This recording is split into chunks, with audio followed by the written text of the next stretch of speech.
welcome back to my channel. In today's video we are making some graduation cards, and I have my little helper here today again to help me with some cards. So the first thing we've got is a 1-inch little punch here. I've also got some, which I used to cut out some black Paper Studio cardstock. I did that 4 times. We're going to make 4 different cards today. Here I have just a like stitched square die set. I don't know who this is from, but there's lots of those on the market. I cut that out from the same Paper Studio black cardstock 4 times. We're going to use those, the circles and those squares, to make our grad caps today. I was trying to tell her to show the show the stamp set, and she took that as let's wave. We are using the Beautiful Day stamp set from Altenew. The card was inspired by Pinterest, something I saw on Pinterest. And they used this stamp set, and they used that large floral as the focal image, but I thought I could adapt it and use it for a graduation card as graduation season is upon us. I'm using this stamp and die set. I got this at Hobby Lobby. I think it's a Momenta die and stamp set, but I'm not entirely sure. But any greeting that you want will work. I used more of that same Paper Studio black cardstock and cut 1/4 inch strips. And we'll use those as kind of a border on our cards. I have some A2 size HAMMERMILL cardstock and some satin masking tape from Altenew. We're going to be using our mini Misty here, although you could use an acrylic block or a larger Misty if you desire. So we're going to go ahead and get started. I have a gathering of artist markers from Altenew also. So here I have this purple satin masking tape from Altenew, and I should have done that on the inside of my arm, not the outside of my arm, because I gave myself a little mini wax job. I'm just trying to remove a little bit of the stick from there so that it is less likely to tear my paper, although it does tear my paper in a couple spots, and I think that was because I got going a little quickly because I was trying to get things done while my son was napping. So I have lined this up on my grid mat here, my glass board, and I've given myself about 1.25 inches. And I'm going to do this to all 4 of my HAMMERMILL cardstock panels, just so that when we go to stamp, I'm not stamping over the areas that I don't want the images to be. So here what we're going to do is I've folded that tape over, and I'm going to line my images up in my Misty. You can use any images you want. They don't necessarily have to be from this particular stamp set, and they don't even have to be flowers. They could be leaves or whatever. And actually, oh, sorry, her head gets in the way, and I'm pretty sure she bumps the camera. Yeah. So anywho, the beauties of crafting with a toddler, even though I do this same thing. I bump the camera and stuff too. So I'm going to use some Gina K amalgam ink in the color Obsidian to do my stamping here, because I am going to use some Altenew artist markers in just a minute. I noticed that my satin masking tape didn't go quite as far as I needed it to, so I just picked a scrap of like printer paper, cut that apart to a smaller section, and am using that to kind of mask off the area a little more, although I could have used a scrap of that masking tape if I wanted to, but that stuff's a little more expensive than copy paper, so copy paper won out. I don't think I've ever used this particular image from this stamp set. I know I've used the larger blooms, and I think I've used the sentiments before, but I don't think I've used these like smaller clusters.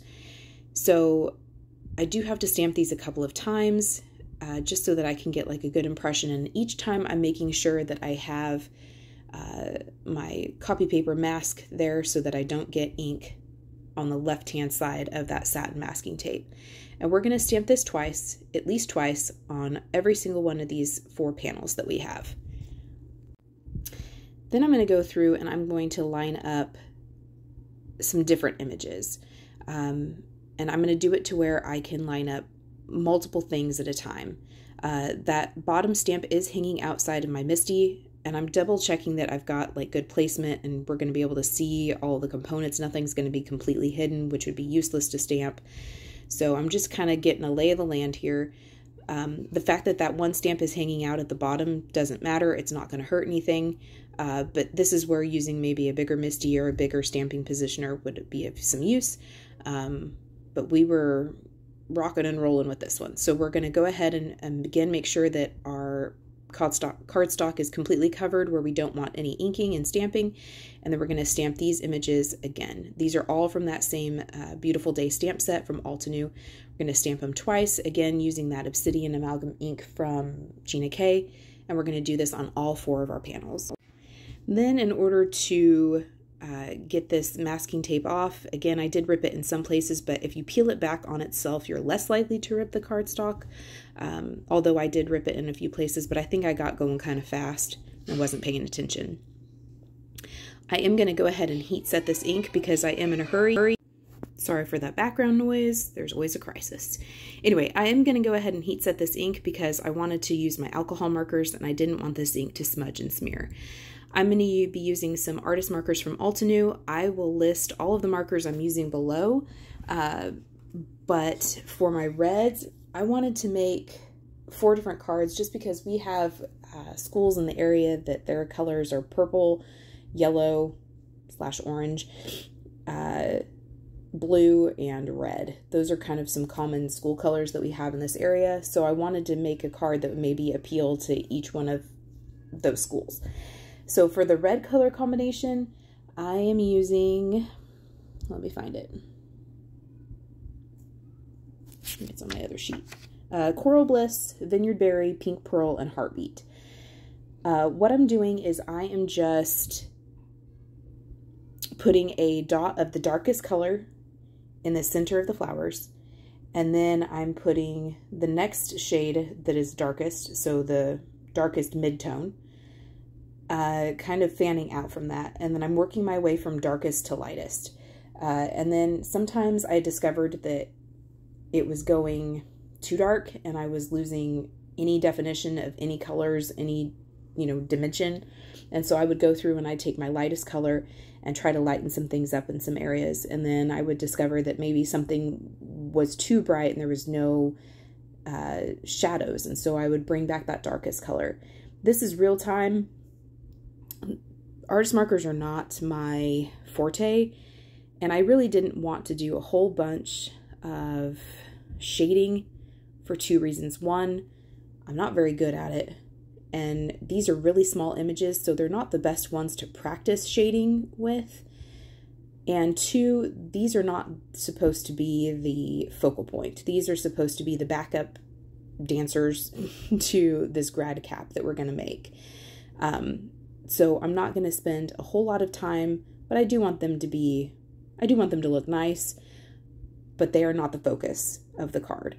So I'm going to go through, and once these are done, I'm going to do the greenery. And the greenery is the same on all 4 colors, on all 4 cards. And my greenery is Firefly, Grassfield, Shadow Creek, and Mountain Pine.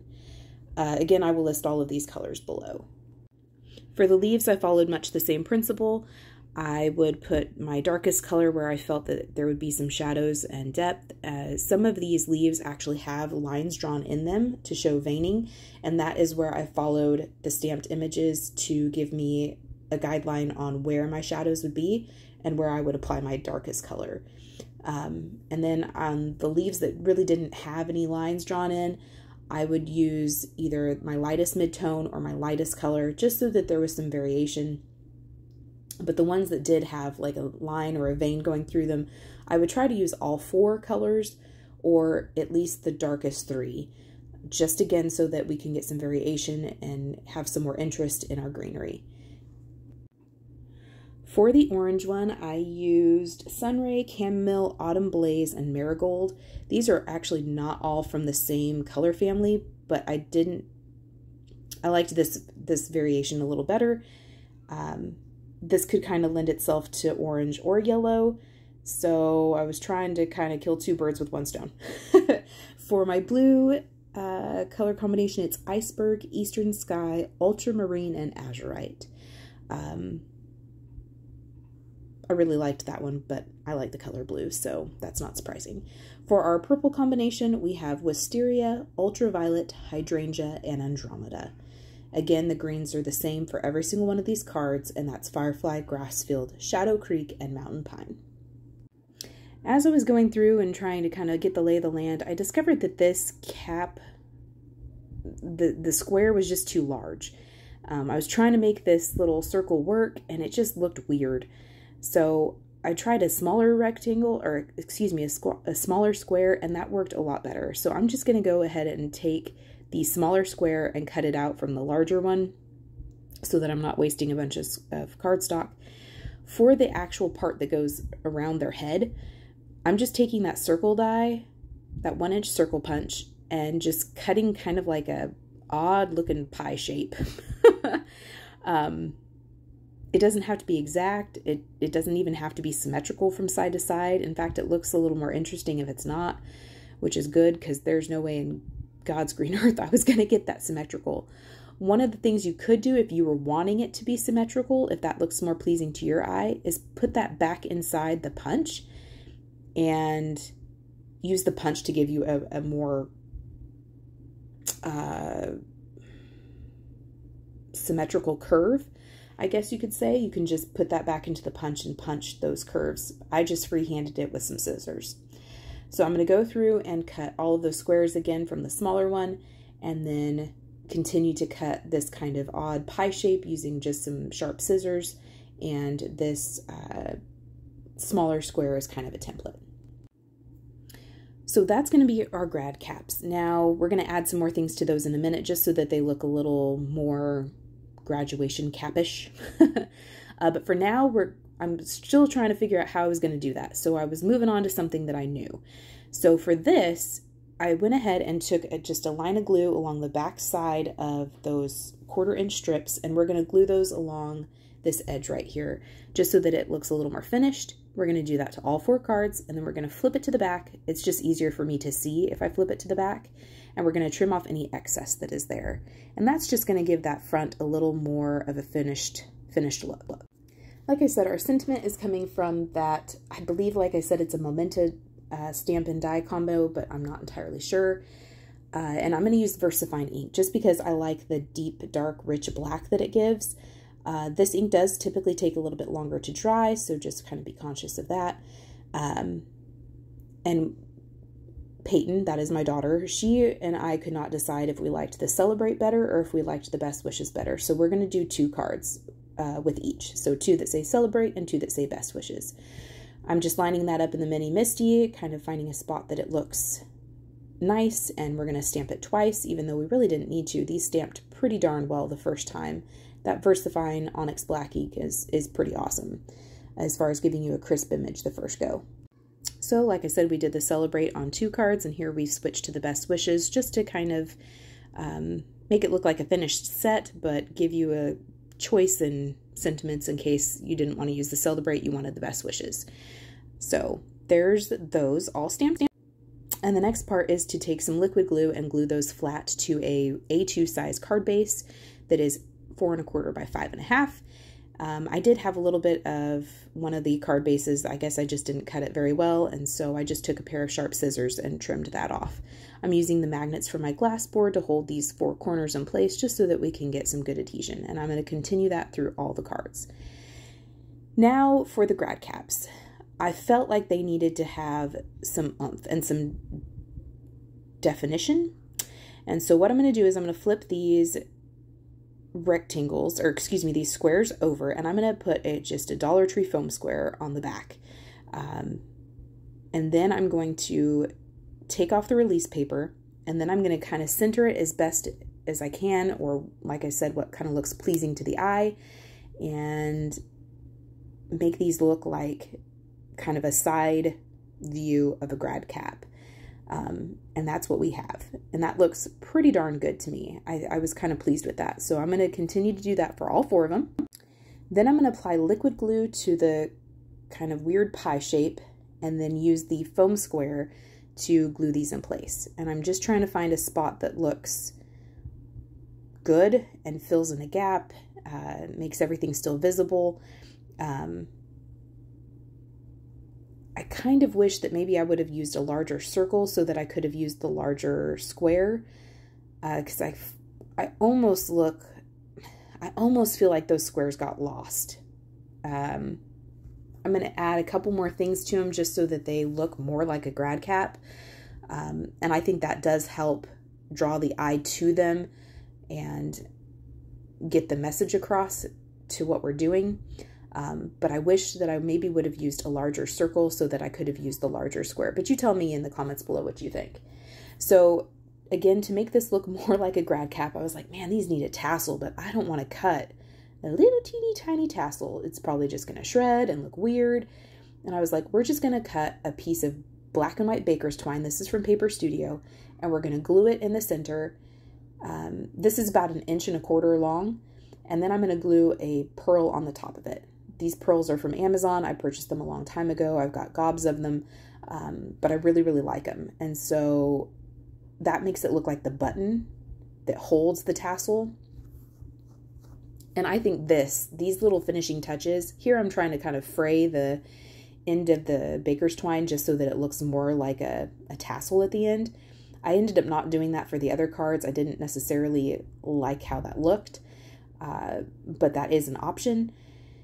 And I'm just holding that pearl in place, trying to let everything dry. So I'm going to repeat that again for the other cards. Put a dot of glue down, put the baker's twine in the center, then put the pearl on top of that with another drop of glue and let that stick in place. To give these cards just a little bit more interest, I'm taking Concord and Knight's black re-inker, and I have taken just some more scraps of copy paper to cover up the sentiment. I didn't want any spatters on those. And I'm going to take a Master's Touch paintbrush on an acrylic block with a teeny tiny squirt of water. I'm going to mix this all together, and then I'm going to splatter all of these card fronts. I felt like they needed just something else. They seemed really plain and almost unfinished. Like I got lazy and just didn't want to do anything else. And so I feel like these splatters will do a few things. I'm trying to like get this up really high but not bump the camera.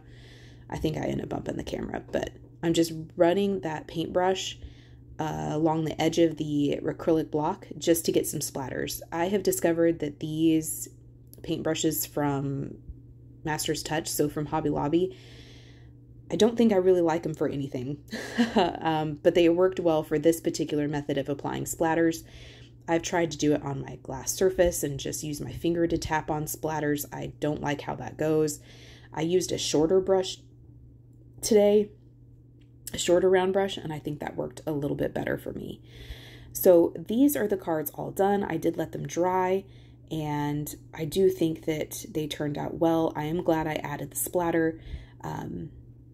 I could have added some splatters that were in the colors of the flowers, but I chose just to stick with the black. So I hope this inspires you to kind of look at your dies and your punches a little differently so that you can maybe get other uses out of them. Today I made a grad cap, but you can use them to make whatever it is that you have that you need an occasion for. So I encourage you to look at your basic dies that are so versatile in just different ways. Thank you for spending time with me today. I really appreciate you, and we will see you next time.